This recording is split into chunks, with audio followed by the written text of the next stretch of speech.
You're muted. I'm muted. You remember when that was a problem with Zoom? You Still know, is. is it still a problem? Okay. I mean, I used to do it so many times. Like, you're muted. You're muted. I mean, it was like a thing. You know. I mean, we used to this day, I still say, and other people still say, like, "Can you see my screen?" Yeah. And I'm like I was like, "There's no reason not to say it," but it's just so like in your ears. You're like, "God, did I have to say that?" And you're like, "Yeah, I kind of did," because if they can't see my screen, then this is a waste of time. But every time I get on here, I'm like, "Yo, can you hear me?" Yeah, yeah, it's true. Well, I changed mic so many times that my computer gets confused. Yeah, it doesn't know which one Sometimes it it doesn't know. is. Yeah. Well, look, dude, it's a Saturday. Mm-hmm. Um, we started talking about 7 a.m. Pacific time. The live stream started at about 7:40 Mm-hmm. Pacific time. People are probably like, "Why are you doing this on a Saturday at this time?" Got to keep going, man. We just got to keep going. Days, What's days and that? times are irrelevant. It really doesn't matter, especially when you're. I think we found our thing. Mm-hmm. Like this. I don't know. I'm pretty stoked. This live stream thing like excites me. It's actually a lot of energy for me. Mm-hmm. I'm sure for you too, but it's a lot of energy for me. And yet it's like the only thing I want to have energy for, because to me it just leads to what I think is the beauty of supply run. Like it really does. Like it makes so much sense. We've been looking 15 years for the thing to link correctly, and I can't stop thinking about it. Anyway, that was just me talking about how stoked I am about doing live streams on Saturday morning at 7 a.m. Pacific. Yeah. When people are like, "Why are you doing it?" Like, I mean, no one said that to us, but they're probably thinking it if anybody's even watching. Yeah. I mean, there's one eyeball on our little thing. Probably a bunch on Instagram though too. But yeah, I mean, I think a microcosm of doing this on a Saturday at 7 a.m. Pacific, for me, it's not so early, but for you, Yeah, it is. sure.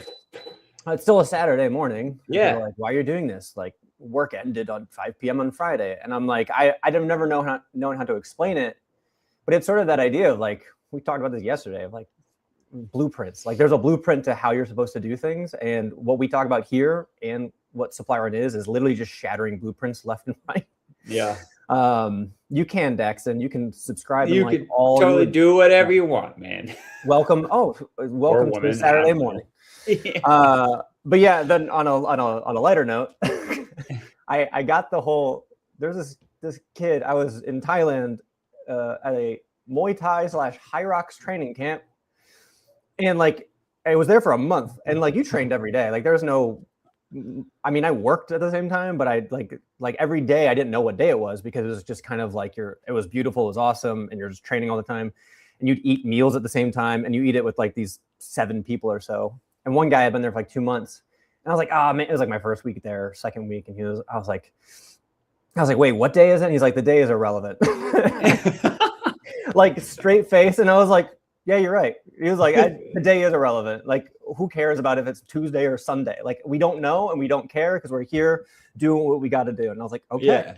Yeah. It's funny because when I do this training on survival and flow state, when you're in flow state, you have no idea what day it is. Yeah. And you're just like, it doesn't matter. Just getting up and do it. The only reason you know it's a certain day is because like maybe the place you're going to get lunch is closed. You're like, that's it. Shit. Yeah. I don't know. I didn't even know what today was. I only know sometimes when it's a weekend because I get less messages from work things and because like certain that place doesn't open until 10 a.m. Yeah. I was like, oh shoot. Okay, it must be a weekend. Yeah. Anyway. All right, that was fun. We could go on more and more, but let's the topic. So, welcome to Breakthroughs Live. This is a show where we actually talk about things that go on in life, and a lot of times in our thoughts and the way we operate, and can often dictate how we feel, both good and bad. That's why I said at the beginning, survival and flow. We call it Breakthroughs Live because the idea is to get the breakthrough. And there's 2 ways you can get a breakthrough. Breakthrough number 1 is get a breakthrough before something breaks you, or get the breakthrough to get into flow state or into whatever it is that just takes you to the next level and whatever you want it to be. And usually there's always some type of I don't know, a mental thought, an experience, something that is the thing that's holding you back, or like we said with the something breaking you, it could be the thing that actually it all falls apart, you know? So Jake, that was the first time kind of going with that flow, because we want to talk about breakthroughs on both sides of the coin, not just something breaking you. Yeah. How do you feel that I did on my riff? Because it feels very wordy. Well, we've never practiced it or tried it, so that's kind of how the first one ever sounded when we just had the one. And now I was like, oh, I don't know, do we even have the terms for what we're talking about yet? No idea. Because I was like, cool, he's going with how to get the breakthrough before something breaks you. And then I was like, what is the opposite of that? How to get the breakthrough before something, I don't know what the opposite of before something breaks you is. Get the breakthrough to accelerate you. I don't know. It's got a rhyme. I don't know. Just end anyway. Yeah, I don't know. So we got work on that, but I already feel better just knowing that we're talking about two sides of the same coin. And it comes back to what I told you before, is the training I did where it's about living in survival and living in flow. Because that's really all we're talking about. Everybody wants to feel like flow. Dude, you're just flow. Just want to YOLO every day, man. Yeah, and not the survival case. But today's topic is actually about this idea of hedging. In the title, we called it self-sabotage by bracing for bad outcomes, even when things are good. That's called hedging. You're hedging. You have some, it's going really well right now, but you're like, when's the other shoe gonna drop? Yeah. Right. Hedging, when's it gonna be bad? Hedging comes from the investment financial world, right? Which is I'm invested in stock ABC, and I'm going to also invest in another, or the opposite direction of that stock, a smaller amount, in case the thing doesn't work out. Right. So you're always balancing the two. You're never fully at risk, the whole time. But applying that to your actual daily life is very different than financial hedging. Yeah, because the financial side, right? When you're looking at the financial markets, right, it's very data driven, and it's non-emotional. It's just data. It's just numbers. It's math. But we're humans, and we have emotions, these things called emotions. Whether you are the most stoic person in the world, you're going to have emotions that trigger things. Okay. So we're talking about this hedging because it is self-sabotage. And the reason we're bringing it up is because I feel, for those who don't know, I have stage 4 lung cancer. I got diagnosed with that 3.5 years ago. I still deal with it. But yet I feel the best I've ever felt in my life, even before cancer. And that's for various reasons. But I got scans coming up. And so I'm like, I feel the best I've ever felt. And I have scans coming up in a couple of days. And what am I doing? I'm hedging. I'm self-sabotaging. I'm literally bracing for a bad outcome on scans. I feel so good. And yet I'm bracing for bad outcomes on scans. And it's self-sabotaging my day-to-day operation. That's what we're talking about. You pull in psychoneuroimmunology into that scenario? Yeah. So psychoneuroimmunology, for those who don't know, it's the simple idea is that your body creates chemicals to make you feel the thought or thoughts that you are currently having, right? So if you're having a good thought, like, I'm really proud of this thing I did, right? You're going to create dopamine, serotonin, and oxytocin, which make you feel good, the feel-good chemicals. But if you think about a frustrating conversation you had with a coworker or a family member just yesterday, you can just think about it. Your brain will then create the chemical to make you feel that frustration. So you'll think about it and you'll be like, frustrated. And then all of a sudden you're in a bad mood because you thought about the conversation yesterday. So that's psychoneuroimmunology. It's chemicals to make you feel the way you're currently thinking. Yeah. So in this scenario of like, you feel better than you've ever felt before, and then you're going to do these scans and you're bracing for bad outcomes because that's what scans triggers. It's just a PTSD type of trigger, right? Where you're just like, I don't know. And it's not, the first scans weren't good. And it's always been this way for years now. Yeah. And so you're always worried about scans day or the results of scans day, even though you feel better than you've ever felt.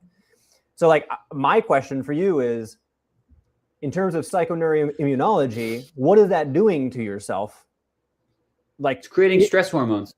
Yeah. So the scans and bracing for them is actually detrimental to the health of your to body. the health and repair of my body.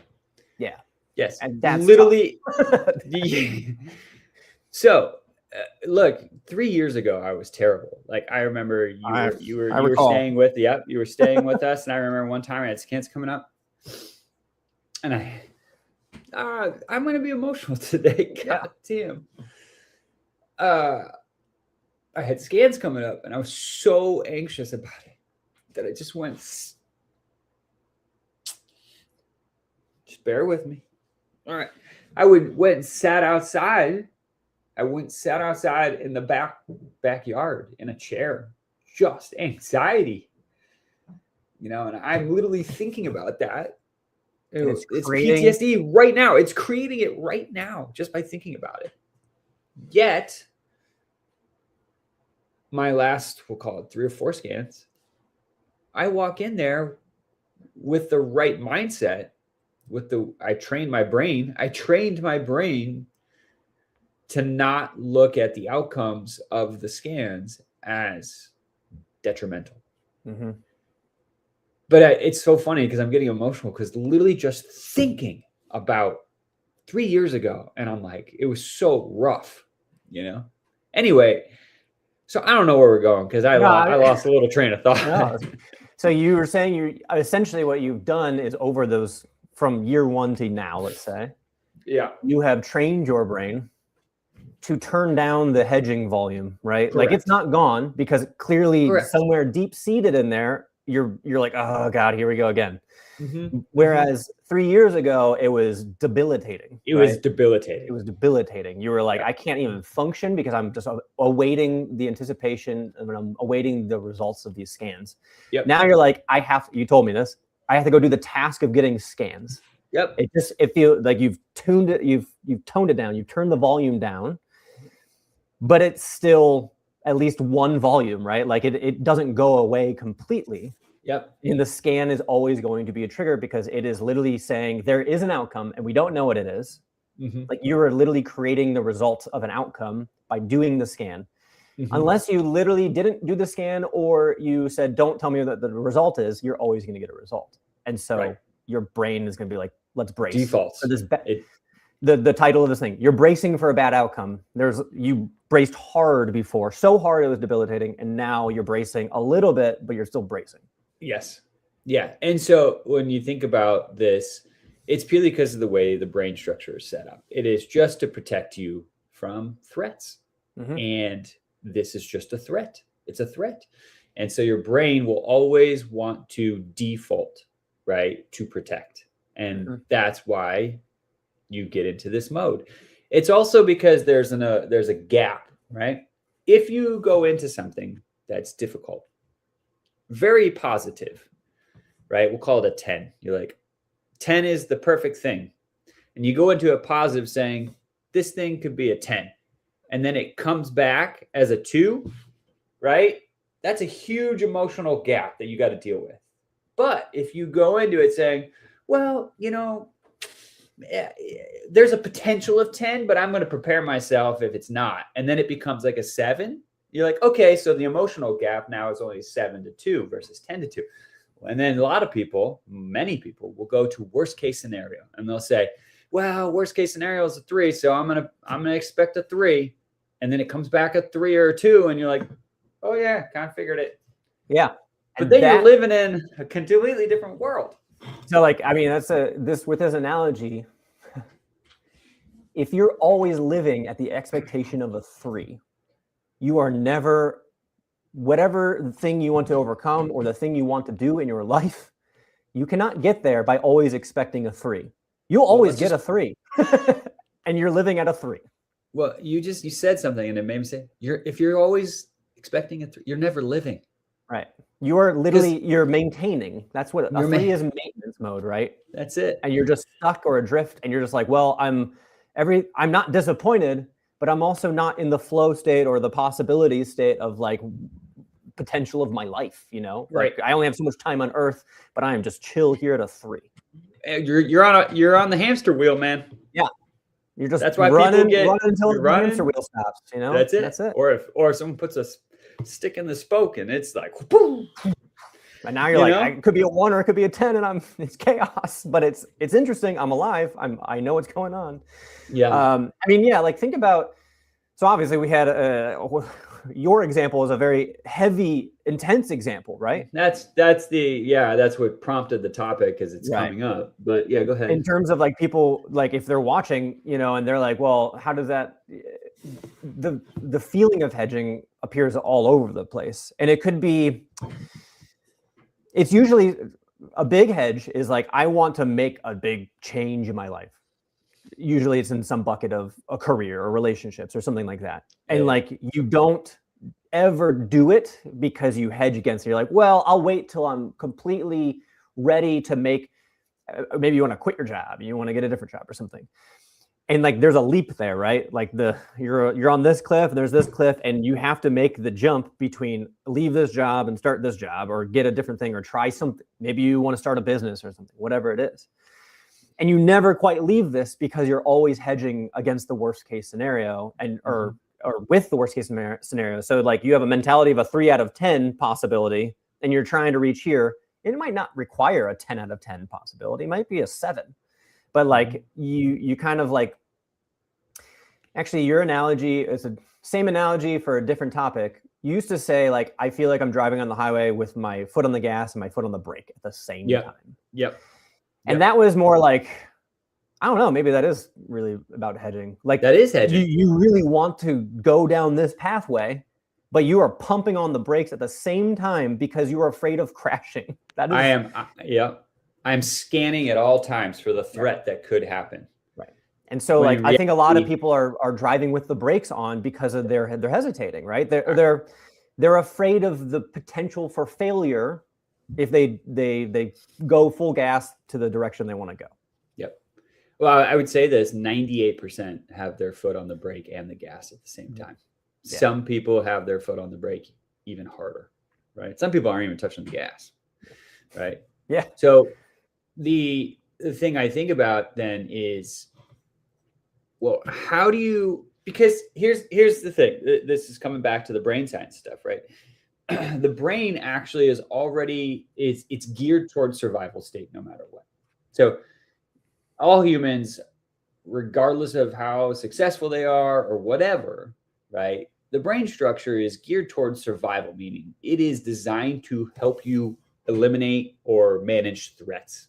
So you're always in that threat detection / survival state, right? So you can't get away from it. You just can't. So the default mode is survival, right? That is why people hedge. That is why people brace, because the brain is already designed to protect.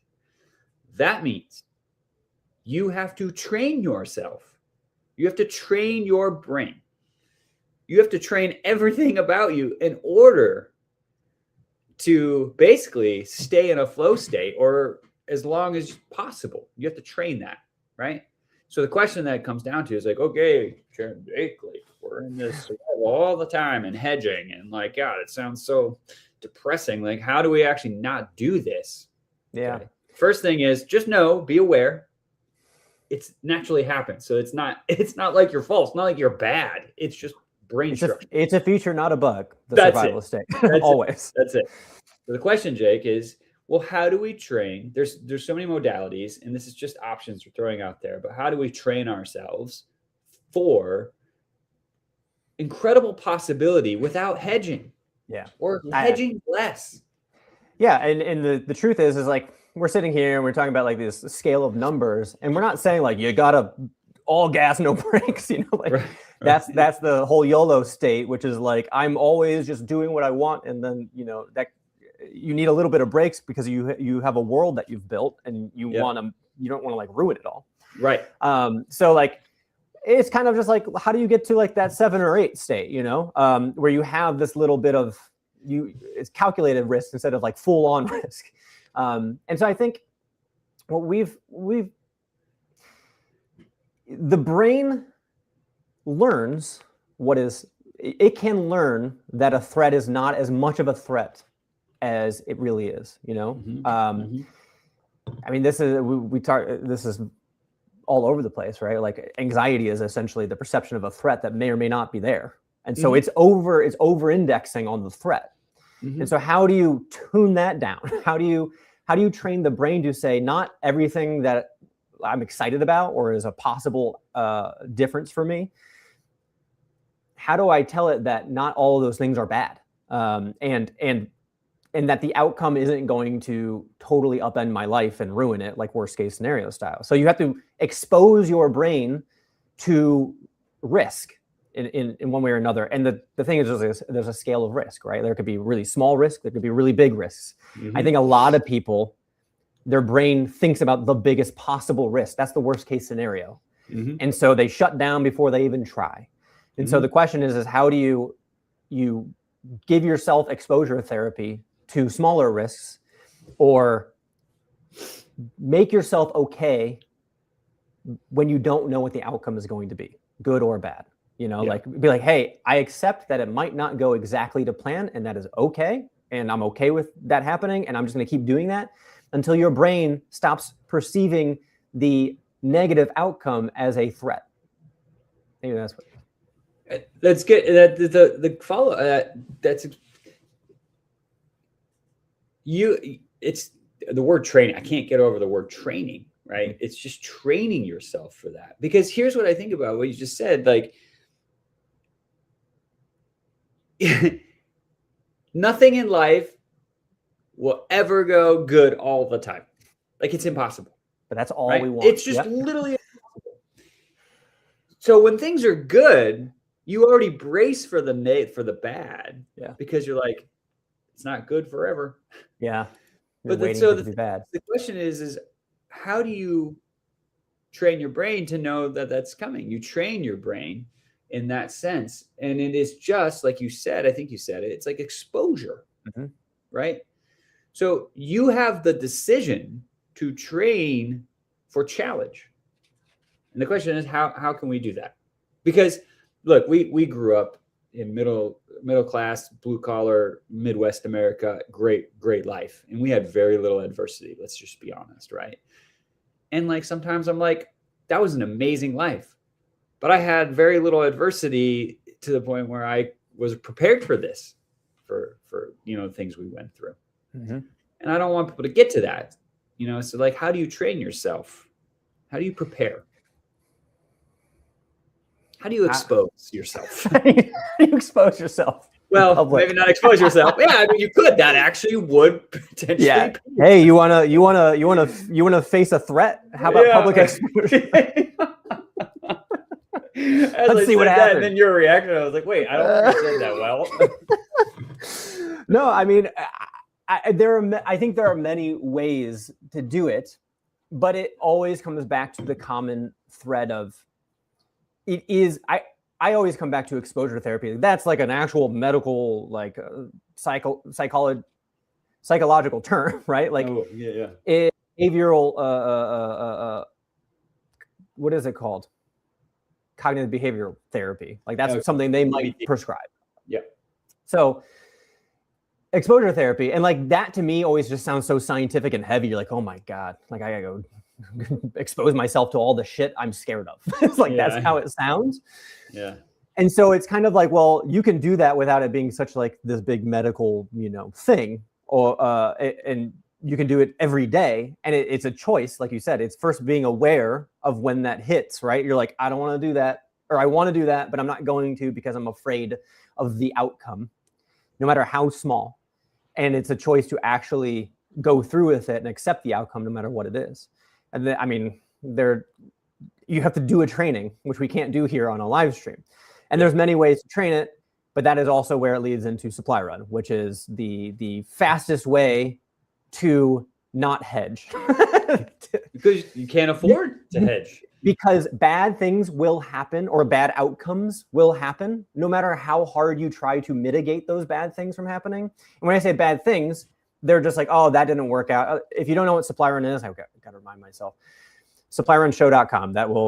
It'll give you the trailer of the show that we are building, as well as the application link if you want to join us on one of these things. But the idea is in this 3-week time frame, it is so intense and important at the same time that like you don't have the room or space to hedge and like play it safe or care about where it's full exposure therapy. Every day you wake up and you're exposed to potential failure, and it will happen on a scale. It could be a very small thing. Oh, we missed that flight, or I mean, that's not even small. We couldn't get there today, so we have to go tomorrow. And then like to the end result of our pilot season, like a bigger failure is we couldn't get that item, or that item was not good enough. And that hurts. Like that was like, this doesn't help us or the people we're trying to support. And that is a painful failure.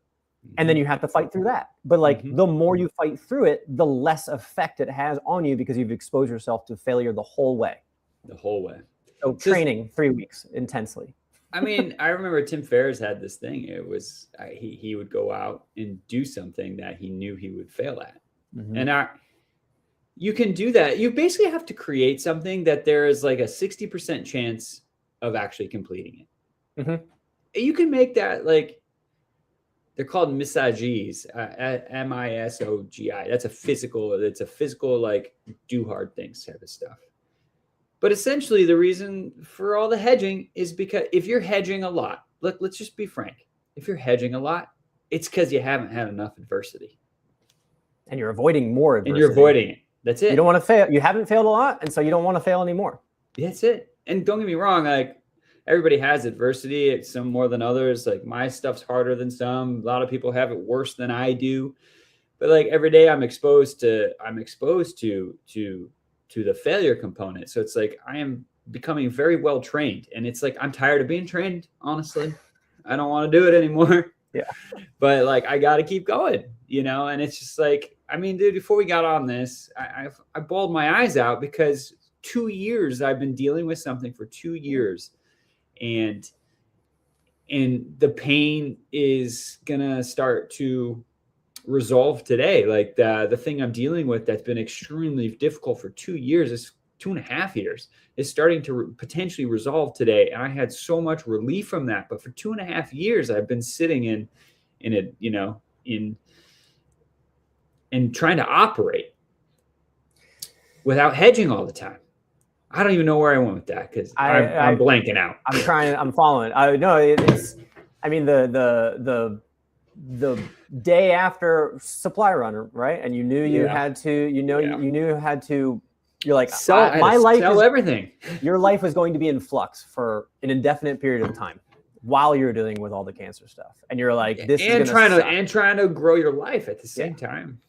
But it's that weird thing, right, where you don't feel this relief right now. You don't appreciate this relief if you didn't go through the 2 years of influx training of your brain. Yeah. Could you imagine if you got back from supplier and like everything is just fine, and you moved to this new place, and like you wouldn't even know how much you appreciated this new place. This is such a cliche thing, right? But the cliches are real for a reason, which is you don't know what you have until it's gone, right? You don't know until the rock bottom sort of stuff to like know how to get out of there. And so the adversity is required for your brain to be trained to like go forward. Yeah. And I guess the thing here is, this is a plea to people to be like, train your fucking brain, right? Before the shit hits the fan. Yeah. And it's not saying it's going to hit the fan for everybody, but you're going to, life is hard, and you're going to hit stuff, whether it's you personally or somebody else. And if you don't train yourself, if you don't train your brain for adversity, right? It's just not, it's going to be hard when it happens. Yeah. And I know when we say train, and we didn't have a better word for this. We don't have a better word. It sounds very like academic, right? Yeah, and we're not giving really good, clear steps. Right, but we don't know. Like this is the breakthroughs we have to find. And I'm listening to training, and I like understand what it is. And people are like, well, how do I train my brain? Like that's so neuroscience based. And like I'd say we've talked about a couple of modalities, which we won't go into further in a 30-minute live stream, but like the general idea, when you say train, you're basically saying you need to challenge your brain. Like it needs to be challenged. You need to, your brain does not You need grow. to fail. You need Yeah. something to fail. And you cannot grow until you face the adversity or the failure or whatever. So the training is anything that puts your brain and yourself in your world in a state of discomfort. Here, because I'll you're give you an example. Facing adversity. Exposing yourself on a social media post. Mm-hmm. There you go. Expose yourself. Like that triggers the brain for most people to be super hedging. Like I'm about to have an opinion on something. Yeah. I'm just going to reveal something very authentic to me. Yeah. And it's probably not going to go over very well to 100% of people. Correct. And your brain is panicking. Mm-hmm. And it won't hit the publish button because you're afraid. Yeah. And that's when we're saying, write the fucking post, put it out there, and take on the onslaught that comes, especially if it's not a well written. You're going to find out if you wrote it well and you backed up your ideas. Like you're going to find out. It's only going to make you better. That is the fastest way to confront failure is to expose opinion. Obviously, like you believe in, like you're not going to say a lie. Like if you say a lie out there, then I don't know what that's like. Now you're exposing yourself to failure and you don't believe it. Like if you believe it and you're like, I want people to know, and I've never said it, like I'm going to say it. And then I'm going to get backlash because it's the internet and someone's going to disagree. And that's what they do on the internet. And then all right, 60 seconds. There was a TED Talk I saw. Okay. I just told this to someone the other day. It was a long time ago. The guy was like, I was so concerned about what people thought of me or the fear of failure or like, whatever, like it's all wrapped up in the same thing, that I decided to do the one job that would make me face it the most. And he became a soccer referee in Europe. And he would just get yelled at nonstop by every fan and every player. And I was like, that is exposure therapy to the extreme. And he was like, now I just don't give a shit what people think about. And I was like, that is brilliant. That is brilliant. I was like, if you want to go 0 to 100 on brain training to deal with failure and backlash and be like, I'm hedging. If you want to just like remove it, go take a job on that basically means you're going to get an onslaught of heckled the whole time. Like your opinion's wrong 100%. No matter if you're right, your opinion's wrong. And I was like, God, I still think about it when we talk about exposure therapy. That is so good. Oh, man. Anyway. Oh, all right. Well, we got to wrap it up. Yeah, we got to wrap it up. This is Breakthroughs Live, my supply run. And if you're curious about supply run, go to supplyrunshow.com. You can also subscribe to our Substack. It's in the description somewhere. We're all new at this. But yeah, I think that's it. So I mean, look, I'm moving today. I'll be in hopefully in a flow next week, and we're going to get back on. We're going to get better at this intros and these outros. That's what we've been saying, but I feel it coming. I know it's coming. It is getting better. Anyway, thanks for joining us, and big gulps, huh? Well, see you later. See you later.